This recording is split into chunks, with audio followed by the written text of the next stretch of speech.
Sa video ito mga boss, pag-usapan pa natin yung iba pang mga importanteng dimension command sa AutoCAD. Step by step po natin i-discuss yung mga importanteng command na yan. Kaya lang mga boss, kung bago pa lang pala kayo sa maliit pa lang nating channel, huwag nyo po sanang kalimutang pindutin muna pala yung subscribe. Pero isama nyo na rin po yung like at saka notification bell. Okay, umpisahan na po natin yung topic natin. Ang una nating i-discuss mga boss na isa sa mga importanteng command dito sa AutoCAD ay itong pagsukat ng haba ng arc na ito. Yung iba kasi mga boss hindi nila alam kung paano lagyan ng sukat itong arc na ito. So para malagyan ng sukat yan mga boss, meron tayong tinatawag na arc length command dito sa AutoCAD. So click lang natin ito mga boss and then select lang natin itong arc na ito. Kung napapansin nyo mga boss, nagkaroon na ng sukat itong arc natin. Since nilagay ko sa unit natin dito sa AutoCAD ay ang meters, so ito ay lumalabas na 16.02 meters siya. Ang susunod na i-discuss natin mga boss, itong paglagay ng angle dito sa mga line na ito.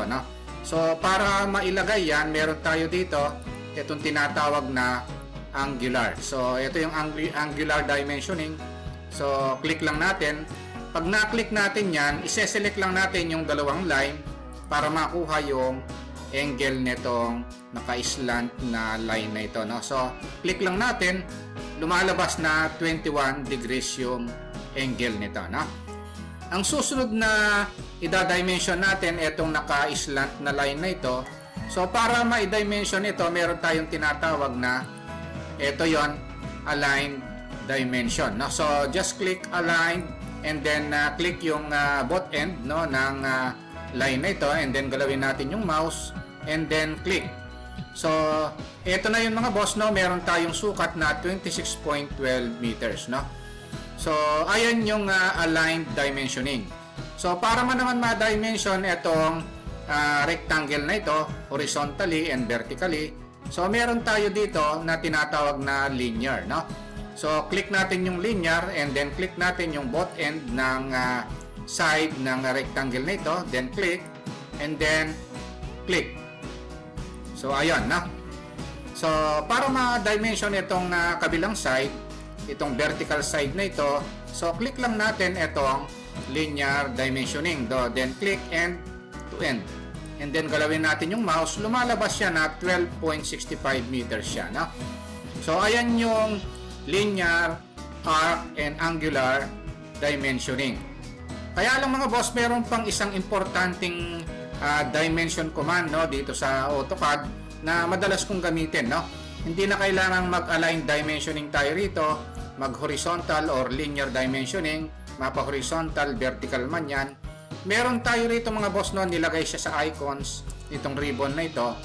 Ito yon, So kung gusto nyong mas mabilis makapag-dimension, meron tayong tinatawag na dimension. Ito, pindutin lang natin ito, So hindi na tayo kailangan mag-align dimensioning dahil pag kinlik natin ito and then click natin itong side na ito, click. Ito na siya mga boss, Ito na yan. Ang kagandahan nitong dimension na ito, pwede na siya sa horizontal. Click lang yung both end. Ito yan. And then pwede rin siya sa vertical. So click lang ito and then click ito. Ito na rin yan.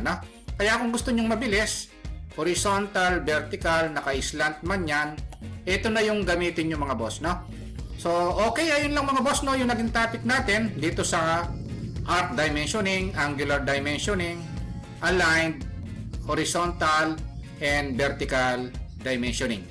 Kung nagustuhan nyo mga boss itong naging topic natin, huwag nyo po sanang kalimutang pindutin muna pala yung subscribe dito sa maliit pa lang nating channel. Isama nyo na rin po yung like at saka notification bell. Thank you very much at God bless po sa inyong lahat.